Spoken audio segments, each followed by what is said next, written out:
Today we're going to pop my Burgundy cherry. I'm Jason. And I'm Trent, and we're here on an unfiltered, unapologetically unprofessional wine journey. And we're saying here, Jace. Our saying is drink more, try more, learn more. And don't forget to like, comment, and subscribe. Trent, what's on your mind? What's on my mind? I've been watching movies. Yep. I've been watching Somm 3. You know the Somm series? Right, yes. Yeah. Okay, Somm 3.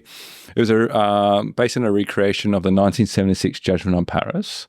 Just to kind of take you guys back a bit, you know, that was when we had Californian red and white wines pitched against French red and white wines as well. Okay, so they had the French Burgundy Chardonnays versus the Californian Chardonnays. I had the French Bordeaux Cabernets versus the Californian Cabernets. And the result was... Yeah. Tell me, France. California won. Wow. With 9 French wine experts doing the judging. Wow. So that's turbocharged the Californian wine industry. But come forward to 2018, and they want to do the Judgement of New York. Okay, so Judgement of New York is now not talking about Cabernet or Chardonnay. We're talking about Pinot Noir. Yeah. And one of the Somms in New York, Dustin Wilson, decided to get a bunch of Somms together and start doing based on international Pinot Noirs and see which one is really the best through a blind tasting. And the result is the top 3 was 2 from Burgundy and 1 from California. Okay, the top 3 were 2015 Champagne-Volnay Premier Cru by Marquis de Angeville, the 2014 Bloomsfield by Domaine De La Cote, Santa Rita Hills appellation, and the 2015 Domaine Bachelet Le Corbeau Premier Cru from Gevrey-Chambertin in France. So what was interesting with this, though, was the next stage. So it took these 3 wines, went to London and took it to 3 people to do a second tasting. Blind tasting, see what their preferences are.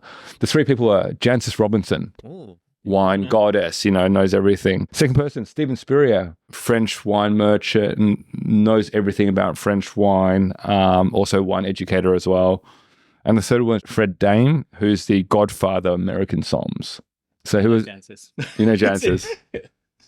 So Fred Dame was the person that did the Master Somm one and passed it first time. He was the first one to do that as well. So a bit of a gun. So what was surprising through these 3 wine gods doing a blind tasting across these 3 Pinot Noirs is that each of them had a preference for each of the wines, the different wines. Okay. And then the other surprising thing was Stephen Spurrier, who is also the French wine merchant, said that when he was tasting one of the wines, said that I have cases of this Burgundy in my cellar. Yeah. But what it turned out to be is actually the Californian wine. Wow. So gurus in the industries. Yeah, gurus in the industry. So the conclusions from this is what I have is that one, you know, each person have their own preferences in terms of what wines they like to drink. And the second thing, like if these gurus kind of pick these wines in a blind tasting, having cases of in the cellar, what chance is it for us novices or amateurs to go through this and identify this is a 2015 Burgundy from Chambolle-Musigny? Yeah. It's great that you've shared that because I think the message is so important. I'm so worried that maybe I'm not appreciating a wine as good as others because people are saying it's really good, but it's really up to the individual is the message. Everyone's got their own taste and what they like. Exactly. But what have you been thinking about? What I've been thinking about is how to train your sense of smell. I want to show this on the screen, probably in the middle camera here, because I want to say thanks to Ross for sharing this lenezduvin. Again, my French pronunciation. Pardon the French. Yeah, pardon the French. Do you know how to pronounce that? Lenezduvin. Lenezduvin. Sounds like Devon. Which you can see in front of it. And I might open it hoping that nothing explodes on the sides here. No, it's the box. There we go. You can see in there some magic bottles. And there's 24 bottles. Do you know what they are? Different scents. Different scents. So it's a sense training tool for smell. And I thought it'd be fun for us to do a bit of an exercise. I'm worried. I'm scared. So am I. We don't need to get this right. But a bit of an exercise to see how good is our sense of smell. Can we pick out these flavors? So we've had the producers pick out these 5 bottles of scents here. And they're from the different families that this book calls out. And they've got a number there. Trent and I have never seen these before, so we don't even know what the numbers mean. We just see different colors. And the intent is, can we guess the smell? Now, before we jump into that, let me just dive into a bit of history around this. Did you have a question? No, do I start smelling them now? Have a smell. Yeah, Trent's going to have a smell, see if he can pick it out. But let's talk about where this came from. So Trent's been talking about something called the olfactory. And we know it's related to smell. It's kind of this thing that gives us the perception and sense of what a smell is. It's our ability to perceive an odor. And we can train it. And that's where this tool comes in. This allows you to train your senses by kind of recognizing these aromas with these 54 bottles. Now, Nez Du Vin means the wine nose, which really should mean a nose for wine. So the name says it all. Keep on going there. It was created by a person called Jean Lenoir in 1981, who was actually born in Burgundy, which is the theme for today on what we're discussing. And he had a passion for wine, and he had a lot of wine friends. And his friends said to him, you need to communicate your passion to a wider audience. Just like music or painting, you need to take it out there to a museum or something to that effect and introduce people to the culture.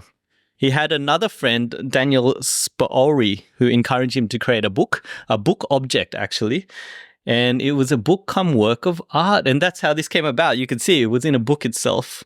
And the whole point is he wants readers to help recognize aromas in wine. Now, often to me, I smell a wine and I know what it is. I just can't describe it, which is a challenge. So this is beneficial in the sense that it helps your olfactory kind of work out what that scent is, but it gives it the right label so it can be accurate. So you can work out what exactly that reference is, and then you're more accurate when you're trying to describe it. Often we're on the podcast here, I'm smelling wine, I can't describe it, particularly hard for me because I don't have fruit. I don't typically eat fruit, so that's what it is. Oh, this is so hard. Yeah, I can see you smelling and pulling these faces. And so tips on how they say to try this. So for anyone that has one of these at home, this is how you use it. What you do is you want to identify each aroma one by one, right? So first you go to a room that smells neutral. You don't go to the toilet where it smells a bit farty or something like that. You want a very neutral room. Secondly, you choose random bottles from the 54 and really just smell, concentrate exactly what you're doing right now and try and work out what it is. Then if you can't work out what it is, you try and work out which of the 5 families it belongs to. So this might help. The 5 families are fruity, floral, woody, spicy. Hey, there's 6. Animal and toasty. Animal. Fruity, floral, vegetal, woody, spicy, animal, and toasty. Then ideally you're doing it with others. You can share what your perception is, find out the notes. And then if you don't know it, smell it one more time, put it away, and then you check the notes. They have a note for each bottle on what it is. And the theory is you do that 10 times a day and you'll be perfect at it, right? It's pretty tough. It's pretty tough. It's pretty tough. So that's what I wanted to try with you today. I wanted to see how good is our olfactory? Have we been training it well? Can we pick up the scents? And so you've kind of been testing these 5 bottles. I need to get in there and give it a try. It sounds hard, right? So let me try with the first one. So you can see here on the screen, it's got a little tiny number, 29. It's clear. We smell it. It's so hard. There's so many scents going through my mind. I'm picking up scents, but I know that it's not it, but it kind of smells like something else. Oh. So the way I want to do this is... Oh, that stinks. Make sure we keep it in order, right? The way we want to do it is for each bottle, at least try and work out the family. Is it fruity? Is it floral? Is it vegetal? Is it woody, spicy, animal, or toasty? And if you're a gun, go one step further and name what that is, right? Say it again. Fruity, floral, vegetal, woody, spicy, animal, and toasty. I'm pretty sure it said 5, and there's a great handy book that they provide with you. Let me see what they merged together, because I'm pretty sure, yeah, they've merged vegetal and spicy into the one family. Okay. And each of these bottles that I've chosen, at least one comes from one of those families. So you've got your notes. Let me go through mine and write this down. So how many have you gone through so far? Let's go through each of them. The first one? Yeah, I have to go. Oh, so you've got the first one. Yeah, pretty not. Wow. Okay. So first one, I was kind of getting more floral, but let's see. 2. You did see animal, right? Yes. Okay. I had animal. Okay. You got the second one? Yeah. Is it one from each of the categories? Yes. One from each of those families. Where's this one? That's second. I've got that. And then I reckon my olfactory is really crap.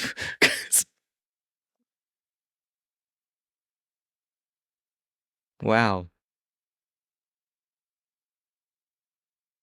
Oh, yeah. You're on to number 4? Yeah, waiting for your 4, yeah. Okay, that's 4. And then number 5. Ooh. Gosh, 5 is... I might as well smell that in a toilet. Okay. What is that? Okay, I think I got it now. You know, what? Some of the sense I got was like tiger balm. Yeah, okay, I'm with you. If you know, a bit of a menthol kind of thing.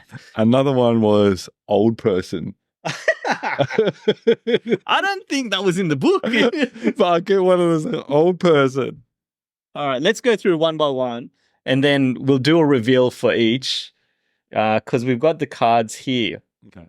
So the first one we had was number 29. What did you think that was? I had that as floral.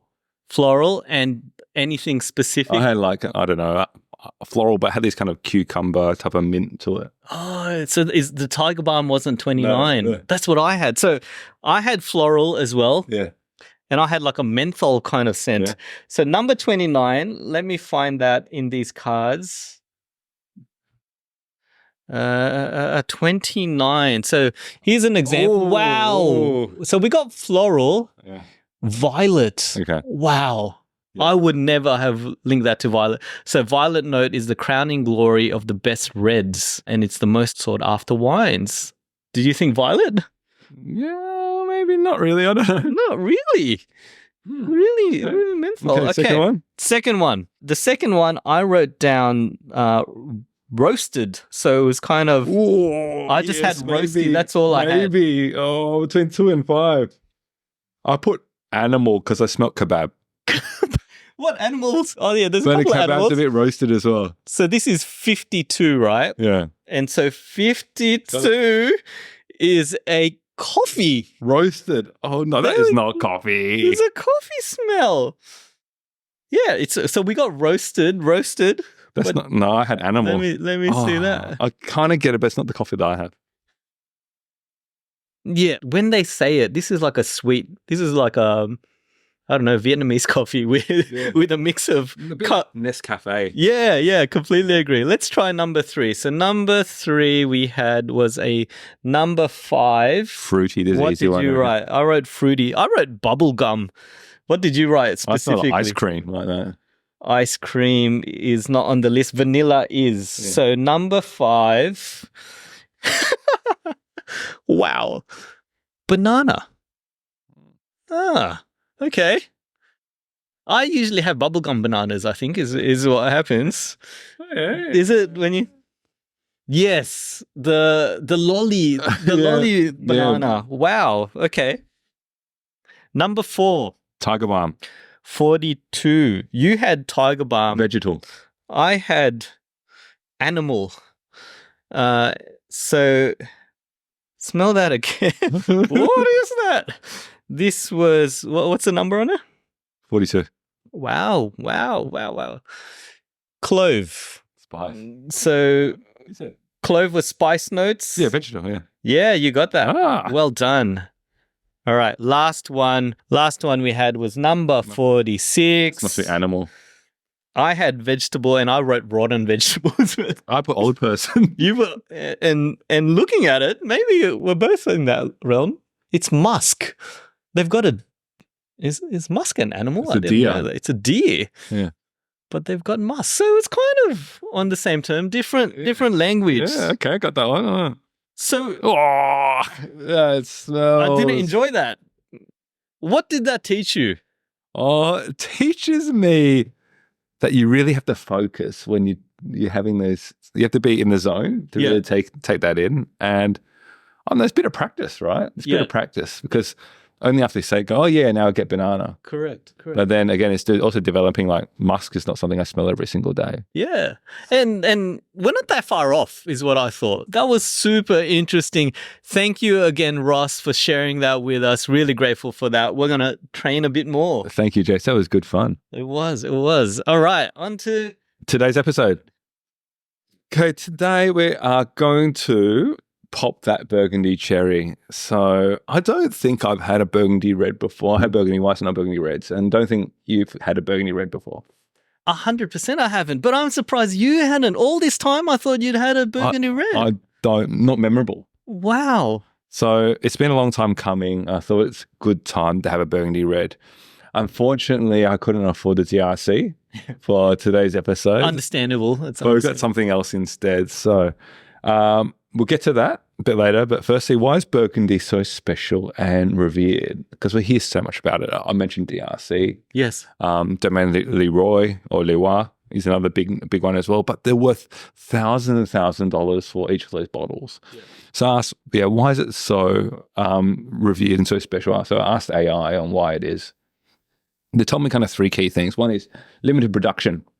So small parcels of land, very much controlled, small vineyards. So small supply, big demand, big prices. Second one, terroir and quality. So with everything Burgundy, it's about location. The Benedictine monks 1,000 years ago did a lot of mapping of the land. So soils, topography, and also climate as well to identify where the best areas are for growing Pinot Noir or Chardonnay, and hence the different classifications. So regional, then there's village, then there's Premier Cru, and then there's Grand Cru, which accounts for about 1 or 2% of total production in Burgundy. And the third point is around labour-intensive farming and winemaking. So they still use very traditional methods. They don't use kind of big machine harvests, very much hand harvesting, small batch fermentation using quality oak to help create these spectacular wines. So again, it's centered in a lot of history. They have a lot of tradition and understanding of the land to create these very specialized wines for today that we're going to try. So the one that we're going to have today, we're going to travel to a village called Chambolle-Musigny. So let's hold this up. I'm happy you're pronouncing the French names this time. Okay, this is a 2016 Chambolle-Musigny Francois Feuillet Village Pinot Noir wine. I want to talk a bit about Chambolle-Musigny first. As a fun fact, it is Alfred Hitchcock's favorite wine. Ooh. In terms of geography, it's in Cote de Nuits. It has 2 Grand Cru areas, which is Bonne and Musigny. 24 Premier Cru areas. It's situated about 250, 300 meters on Jurassic limestone. And what this provides is minerality, elegance, and refined structure. And the style that they have here says the most feminine in terms of the time Pinot Noir wines in the area. And they use the term, it's referred to as the silk of Burgundy. I could understand that. Yep. So the one that we're going to have today is, again, the 2016 Chambolle-Musigny from Francois Feuillet. So Francois Feuillet is actually a Parisian lawyer who purchased a whole bunch of land. But why I purchased this one is the winemaker. The winemaker is David Duband. This one was recommended by a merchant in Hong Kong, said this was a rising star in Burgundy in terms of a winemaker. So a bit about David Duband. He is minimal interventionist in terms of winemaking, natural yeast fermentations, uses oak sparingly, so more about the fruit rather than oak, and tends not to use more than 30% new oak in creating his wines. And he likes to mature the wine on fine lees for up to 18 months before bottling. The key characteristics of his wines are purity and elegance, which is very much in line with Chambolle-Musigny in terms of that feminine and silk type of feels. So we put these into 2 different wine glasses. One is being more the classic Burgundy, one is these kind of wine wings. I don't know if it makes a difference. You're trying it now. Yeah. How does it feel now to finally have a Burgundy Pinot? Oh, thank you for popping my cherries. Probably the first statement. It's the second cherry I popped, is it? No. The second cherry that you popped. It's really interesting. I would love to have just an Aussie Pinot to compare and contrast again, just to understand what the differences are. But first things first, look, I think the smell is quite intoxicating in what I'm getting. It's quite earthy, it's quite spicy at the same time, but also light. And I think the word that you said was they're meant to be elegant, and in tasting it and in smelling it, that's absolutely what I get through. It's still quite light, but it's still got quite a few nuances in there. It's really weird because I feel bad saying this with a Burgundy red, but I do get like a cherry cola kind of taste in regards to it, mixed in with all of those spices. Not in a bad way. It's really quite enjoyable, and then the length itself is pretty damn good. I'm curious. And I want to compare it to others. What did you get? Again, this is really just a village wine, but I find it quite intoxicating because the aromas just kind of build up in your mouth. As I said, when you say cherry cola, it really has these kind of ripe, concentrated cherries that really come out. There's kind of really juiciness to it, but it has this kind of subtle spice that kind of just kind of at the back that kind of lingers through. And then it has this kind of like kind of crushed, dried flowers type of scent to it that kind of comes through. Okay.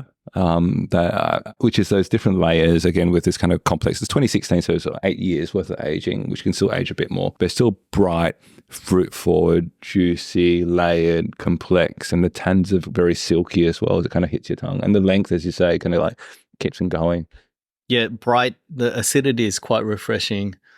Yeah, it's a delicious wine. I'm just curious about, is it the hype? And that's where I'm saying I'd love to compare it to something else, just so I have something next to it that I can compare.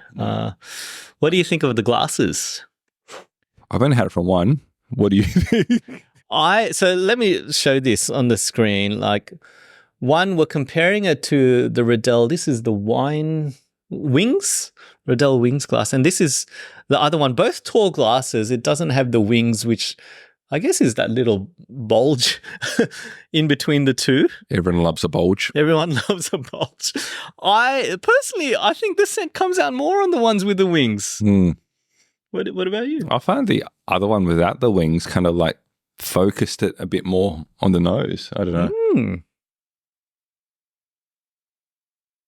Yeah, I'm smelling it again just to see. Corkscrews, did you want to jump to corkscrews? Yeah, let's jump to corkscrews. So I would give it 8 out of 10. 8 out of 10. Yes. I give it that because it's good, but I feel there's more special wines out there. You know, you still got to have a bit of area to grow. I know I'm interested to see what a Premier Cru or Grand Cru tastes like. This just to be large. Yeah. But this is still an outstanding wine. How much was it again? Do you remember? Completely forget, probably about $100 or something. It's $100. Okay. Look, I think it's a good wine. I think it's an 8 out of 10 as well. I think for popping my cherry, I was expecting fireworks and so forth, which wasn't the case here. But like you're saying, there are classifications higher that we should try. So I'd give that an 8 out of 10 as well. All right. So that's the popping of the cherry for the red Burgundies. Thank you again for doing that. Did you have any last messages? No, I think I'm glad we had this moment. I've been waiting a long time to try another red Burgundy, and I think for me it met my expectation in terms of what it is. I'm just looking forward to having other great red Burgundies as well. It certainly piqued my curiosity. I think now that we've popped the cherry, we're gonna have more and more and more and more right after that. That's good. That's us at the Wind Up. Let us know which Burgundy reds you like. As we like to say here, drink more, try more, learn more. Thanks all.